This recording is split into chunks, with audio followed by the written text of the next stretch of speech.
Hello everyone. आज मैं अपने रिसेंट RRBPU का जो इंटरव्यू था मेरा, उसके बारे में अपना एक्सपीरियंस शेयर करूँगा। एंड जिसके भी कोई भी क्वेश्चन वगैरह हो या फिर जो भी क्वेरी हो, वो नीचे कमेंट कर देना या फिर मेरे टेलीग्राम चैनल पे मैसेज कर देना पर्सनली, तो हाँ मैं रिसेंट में आपको रिप्लाई कर दूँगा। ठीक है। और हाँ, अगर किसी को ऐसा दिक्कत आ रही हो कि नर्वसनेस वगैरह के मॉक वगैरह अगर ना दिया हो किसी ने, तो मैं ऐसा फ्री ऑफ कॉस्ट अगर थोड़ी सी 5-10 मिनट की वीडियो कॉल करके ना उसमें हेल्प कर दूंगा। जो भी मॉक वगैरह क्वेश्चन वगैरह होंगे वो पूछ सकता हूँ। एक काइंड ऑफ मॉक इंटरव्यू मान लो, फ्री में। ऐसा कुछ मुझे कुछ चार्ज नहीं करना।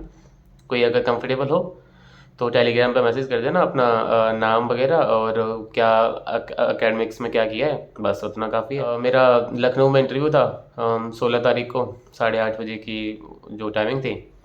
तो टाइम से पहुंच जाना है। 8 बजे मैं पहुंच गया था। तब तक जो भी हॉल है सामने, वहीं पे बच्चे वगैरह जो भी कैंडिडेट्स वगैरह है ना, वो वहाँ बैठे मतलब बैठ चुके थे। एंड फिर धीरे धीरे ऊपर जो एक फ्लोर ऊपर था ना, वहाँ पे बायोमेट्रिक वगैरह हो रहा था। तो 2-4 बच्चे करके और ऊपर मतलब बायोमेट्रिक में जा रहे थे। बायोमेट्रिक करने के बाद कुछ करीब आधा घंटा बैठना पड़ा।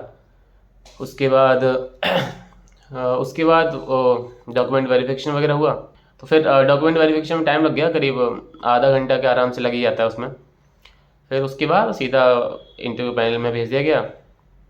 तो अनफॉर्चुनेटली मेरा डॉक्यूमेंट वेरिफिकेशन के बाद ही सीधा इंटरव्यू शुरू हो गया एकदम। जैसे ही ऊपर वाले फ्लोर पर गया मैं 2 मिनट के अंदर ही, क्योंकि वहाँ कोई मतलब बच्चा नहीं था वो, मतलब जो वेट कर रहा हो। तो उसके बाद सेम चीज़।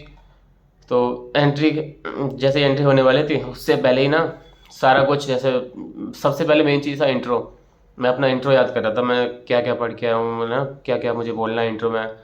2-4 दिन से वही वही चल रहा है, मेरा रट रहा हूँ। लेकिन हुआ क्या कि सीधा मैंने एंट्री किया, मे आई कम इन सर बोला वगैरह वगैरह। फिर मैंने उनको उनको थोड़ा ग्रीट किया। फिर सीधा पहला ही क्वेश्चन आता है, सामने जो हेड सर बैठे थे, कि आकाश आप कहाँ से आए हो। अब इतना कुछ पढ़ के गया था इंट्रो के बारे में, पूरा प्रिपेयर किया, सीधा क्वेश्चन आ गया। अब चलो जो भी था, मैंने मतलब वही चीज़ रिप्लाई करी, मैं कहाँ से आया हूँ। और फिर फैमिली के बारे में पूछा, बैकग्राउंड के बारे में पूछा, फैमिली में क्या क्या है, कौन कौन है, मतलब क्या करते हैं पापा वगैरह, भाई वगैरह क्या करते हैं ना। ये क्वेश्चन थी। एजुकेशन में क्या किया है आपने, मैंने बताया। मैंने कॉमर्स से 12 करी है। उसके बाद मैंने बीकॉम करी दिल्ली यूनिवर्सिटी से। तो उसके बाद फिर उन्होंने एक और सर थे बगल में, उनको ट्रांसफ़र कर दिया। उन्होंने मेरे से डायरेक्ट एक क्वेश्चन पूछा था कि what is the interest payable, ये बैलेंस शीट में कहाँ पे आता है, क्योंकि मैंने बीकॉम वगैरह कर रखा था और कॉमर्स से भी था, तो उन्होंने ये क्वेश्चन पूछा। तो मैंने उसका आंसर कर दिया, ऐसे ऐसे होता है, बैलेंस शीट में कहाँ पे आता है। उसके बाद उन सर ने दूसरे को ट्रांसफ़र कर दिया। फिर दूसरे सर ने पूछा कि व्हाट इज़ कैश फ्लो, और एक कोई और चीज़ थी, मुझे याद नहीं आ रही एग्जैक्टली क्या था वो। तो कैश फ्लो मुझे आता था, मैंने बता दिया कि सर ये होता है। दूसरा जो क्वेश्चन था वो मुझे आइडिया नहीं था, तो मैंने उसके लिए बोल दिया सॉरी सर, ये मुझे नहीं पता फ़िलहाल, या फिर मैं रिकॉल नहीं कर पा रहा हूँ। ठीक है। इतना पूछ के उन सर ने दूसरे सर को ट्रांसफ़र कर दिया। मैम थी एक्चुअली, मैम को ट्रांसफ़र किया। तो मैम ने सबसे पहले क्वेश्चन किया कि बैंक रिकन्सिलिएशन स्टेटमेंट क्या होता है।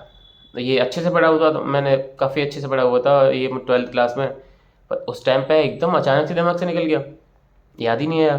तो मैंने बोला मैम मुझे सॉरी मैम, मुझे अभी याद नहीं आ रहा है। फिर साथ में सारे जो भी एक दो सर और भी थे, उनने मुझे एक्सप्लेन किया कि क्या क्या होता है ये बैंक रिकन्सिलिएशन। उसके बाद फिर मैम ने पूछा कि डेप्रिसिएशन क्या होता है। सेम सवाल है, अगर कॉमर्स से कोई है तो डेप्रिसिएशन तो पूछना ही पूछना है उनको।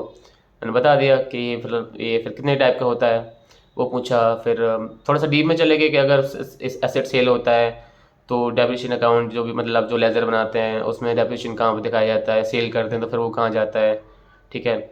अगर हम खरीदते हैं एसेट तो फिर उसका क्या, अगर किसी कोई कॉमर्स है तो ये डेप्रिसिएशन के बारे में थोड़ा सा पढ़ लेना डीप में, क्योंकि पूछ ही लेते हैं थोड़ा बहुत।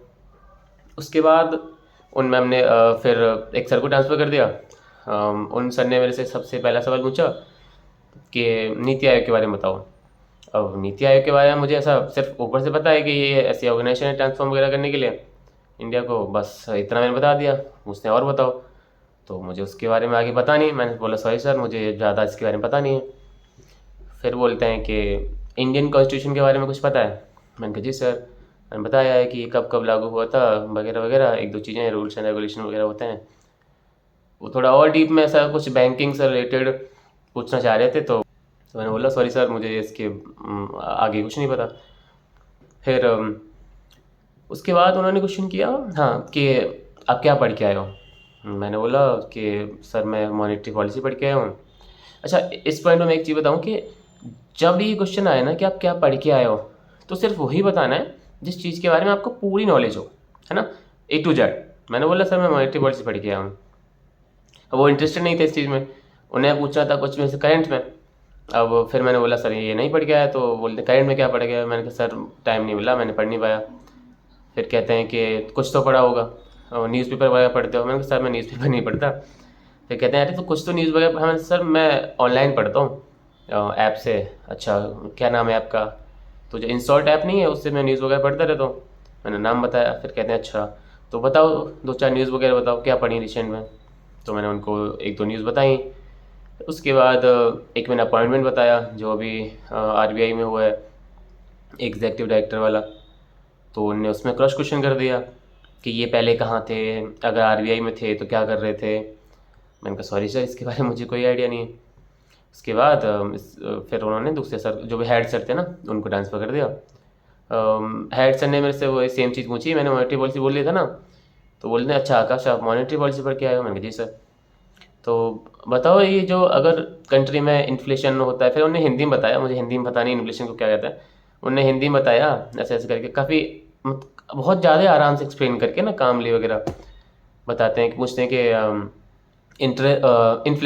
इन्फ्लेशन क्या होता है, अगर ये बढ़ जाता है तो फिर मतलब इसको कंट्रोल कैसे करते हैं।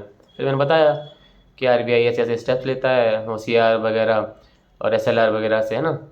तो इस पॉइंट पे आके मुझे ये दो ही ऑप्शन याद आ रहे थे कि SLR और OCR वगैरह, मतलब इनका जो परसेंटेज है वो बढ़ा देता है RBI। फिर कहते हैं कुछ और बताओ, और कैसे कंट्रोल किया जा सकता है। अब मुझे उस टाइम याद नहीं आया। मैंने कहा सॉरी सर मैं अभी रिकॉल नहीं कर पा रहा हूँ। कहते हैं कि कुछ ऐसा रेपो करके होता है। मैंने कहा जी जी जी सर।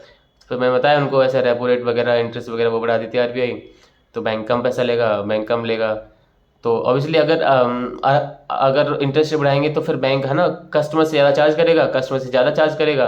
तो इतना बोलने के बाद वो उन्हें फिर एक्सप्लेन कर दिया पूरा मेरे साथ साथ ही कि अगर कस्टमर को ज़्यादा चार्ज करेगा तो फिर कस्टमर कम पैसा लेंगे और फिर मतलब इकोनॉमी में कम पैसा जाएगा। ठीक है। फिर इसके बाद हाँ, मेरे से बोलते हैं हाँ एक क्वेश्चन हो गया था कि फैमिली वगैरह से रिलेटेड, कि इनकम वगैरह का क्या सोर्सेज वगैरह। हाँ, एक क्वेश्चन और याद आया मुझे। एक सर ने पूछा था, मैं OBC कैटेगरी से हूँ ना, तो उन्होंने पूछा कि ये जो OBC में नॉन क्रीमी लेयर वगैरह होता है ये क्या होता है। एक्सप्लेन करना चाह रहे थे कि बेसिकली जो मैंने अप्लाई किया उसके बारे में पता है कि नहीं। तो वो मैंने बताया ऐसे ऐसे होता है। ठीक है, बस इसके बाद बस इंटरव्यू ख़त्म हो गया। और अगर किसी को मॉक इंटरव्यू देना है तो ये टेलीग्राम चैनल पे कहीं पे आ जाएगा, उस पर मैसेज कर देना। ठीक है, बाकी का 5-7 मिनट का जो भी होगा, है ना, हल्का सा कुछ टिप्स भी दे दूंगा मैं क्या क्या करना है। अगर कोई क्वेरी हो तो वो पूछ लेना। बाकी ठीक है, ऑल द बेस्ट।